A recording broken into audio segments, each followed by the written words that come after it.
Hi, so this is me on my third and final studio session where I've been practicing techniques and today microphone settings for a series of 3 improvisations I'll be doing for my master's project. The main idea of these improvisations will be that they will be broadcast live online and people will be able to join via chat. So you will be able to send me messages which will then be used to modify the improvisation.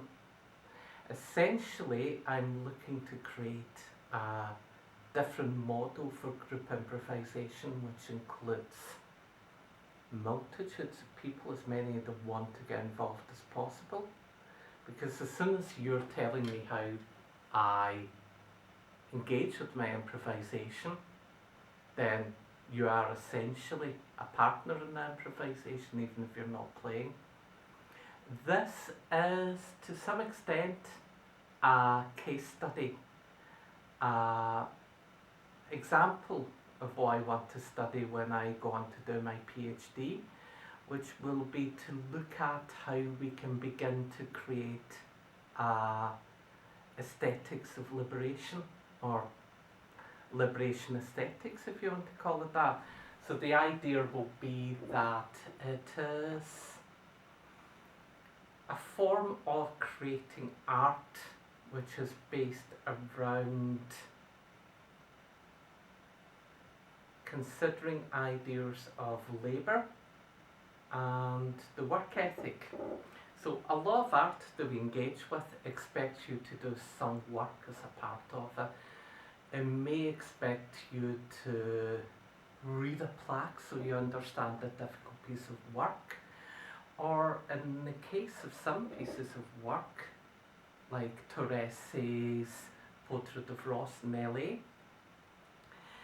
it asks you to carry out an actual physical thing. So in the case of that artwork, which is very famous within a particular field, which I'll mention before this pointless preamble ends, a large amount of wrapped candies are deposited in the corner of a gallery, and you're asked as a spectator or an audience member to come and take one of those candies.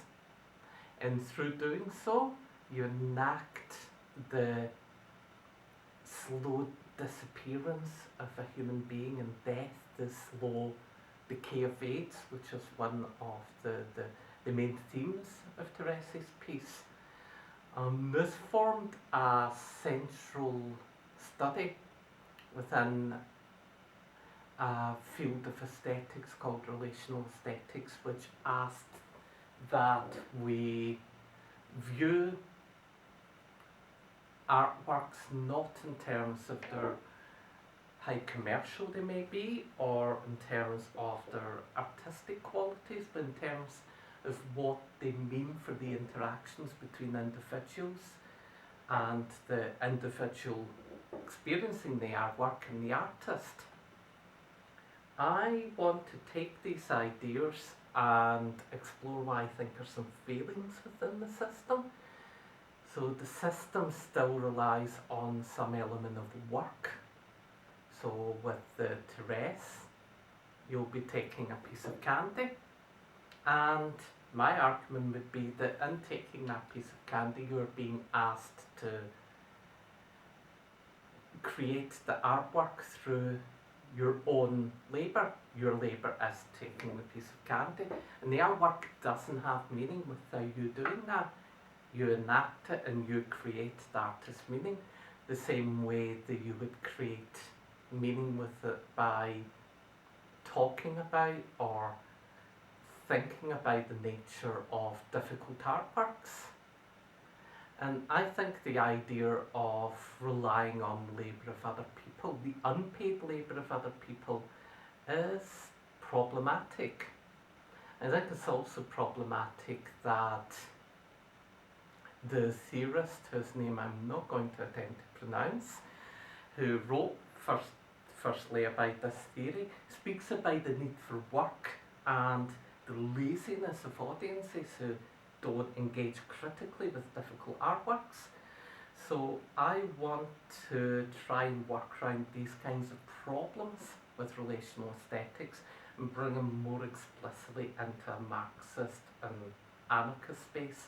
And one of the things that's going to be particularly important in this and moving forward when I do these sorts of things using installations is that I want to collapse the space between artist and audience and create a space wherein the audience are the ones creating the meaning rather than the artist.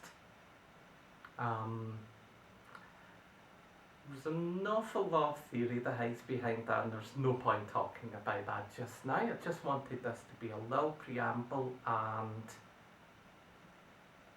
a promotional for the forthcoming works. I'll probably be doing them on my own YouTube on a low latency stream, and I'll be allowing people to join before they begin.